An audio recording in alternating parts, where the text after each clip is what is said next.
Conceitos em ciências. Eletromagnetismo. Indução eletromagnética.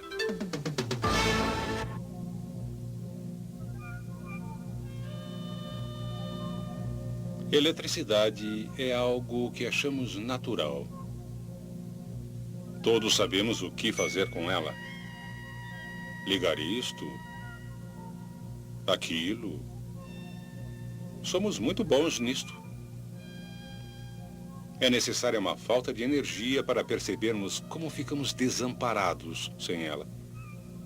Os princípios básicos que levaram ao desenvolvimento de geradores elétricos começaram com a descoberta por Hans Christian Ørsted em 1819, de que resulta um campo magnético sempre que existe um movimento de cargas através de um condutor.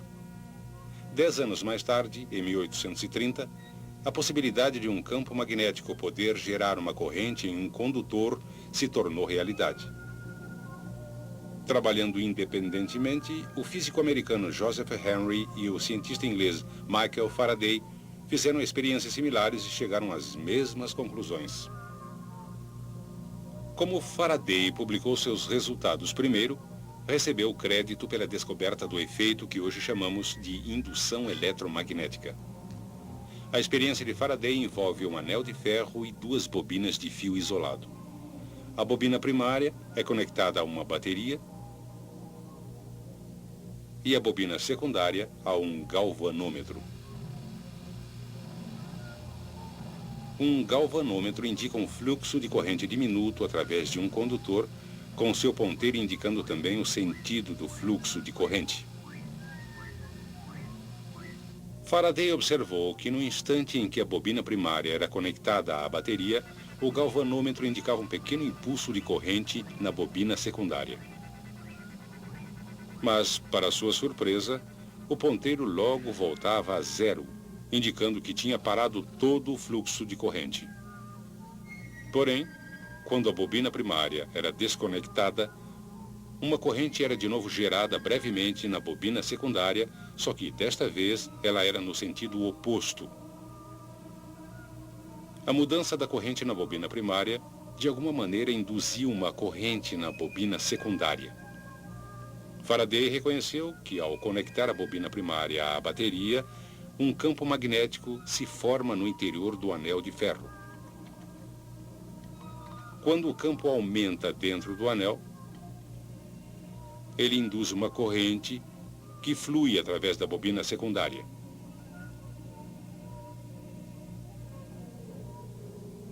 Depois que o campo no anel chega à sua intensidade máxima, não existe mais alteração no interior da bobina secundária. O resultado é que não existe mais corrente na bobina secundária. Quando desconectamos a bobina primária,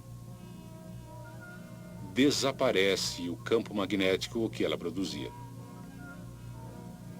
Quando o campo no anel desaparece, ele novamente induz uma corrente na bobina secundária, agora no sentido oposto. Hoje chamaríamos o aparelho de Faraday de transformador. Continuando suas experiências, ele verificou que chegava aos mesmos resultados usando um ímã em forma de barra em vez da bobina primária e do aparelho de anel. Podemos indicar uma das conclusões mais importantes das experiências de Faraday da seguinte maneira: enquanto o campo magnético do interior da bobina estiver variando, será induzida uma corrente nessa bobina. Em 1832, este princípio foi usado pelo francês Hippolyte Pixii para desenvolver o primeiro gerador elétrico. Embora fosse claro que a corrente induzida fluía em sentidos diferentes, dependendo de o campo magnético estar crescendo ou diminuindo, o mistério era por que isso acontecia. 2 anos mais tarde, o físico alemão Heinrich Lenz deu a resposta. Ele percebeu que a corrente induzida gerava seu próprio campo magnético. Ainda mais importante, Lenz descobriu que o campo magnético induzido é sempre oposto à variação do campo magnético externo que o causou em primeiro lugar.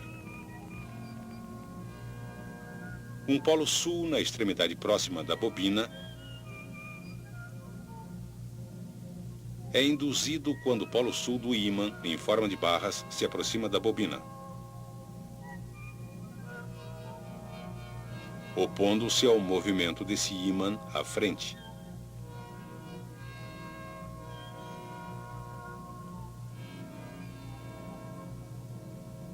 A beleza dessa sua descoberta, hoje conhecida por Lei de Lenz, é que podemos agora identificar ambos os polos do campo induzido. E podemos aplicar a regra da mão esquerda a bobinas para determinar o sentido da corrente induzida. Lembre-se que o polegar aponta o polo norte e os dedos apontam o sentido do fluxo de corrente. Depois que o ímã, em forma de barra, para de se mover, o campo não varia mais. Assim, não haverá corrente induzida e, portanto, nenhum campo magnético. Em outras palavras, tudo na bobina para. Agora, vamos supor que começamos a afastar o ímã em forma de barra. Novamente flui uma corrente e é induzido um campo magnético que se opõe ao movimento, agora estabelecendo o polo norte na extremidade próxima da bobina. A regra da mão esquerda para bobinas mostra que a corrente flui no outro sentido. Hoje em dia, os princípios de Faraday e Lenz são aplicados na geração de eletricidade. A pressão da água ou do vapor é usada para girar uma turbina conectada a um gerador. Em sua forma mais simples, um gerador é uma armadura, consistindo de uma bobina de fio ao redor de um núcleo de ferro que gira no interior de um campo magnético. O movimento da armadura através do campo magnético induz uma corrente na bobina. De acordo com Lenz, a corrente induzida produzirá um campo magnético na armadura com seus próprios polos norte e sul.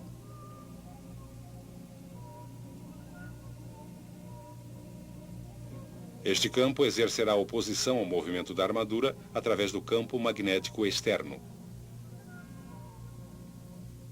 Daqui até ali, essa extremidade da armadura será o polo norte.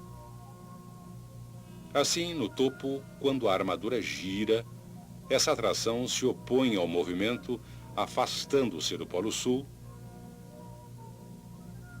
e essa repulsão se opõe ao movimento, aproximando-se do polo norte.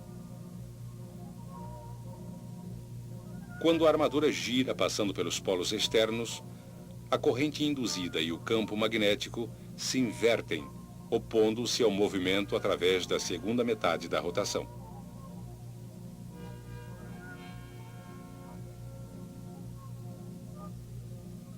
Novamente, a corrente induzida e o campo magnético se invertem quando a armadura passa pelos polos externos.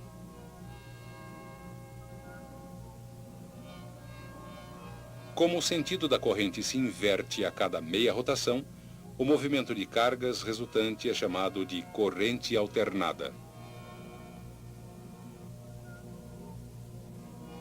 E o princípio da indução eletromagnética é usado nos enormes geradores elétricos que fornecem a corrente alternada de que tanto precisamos.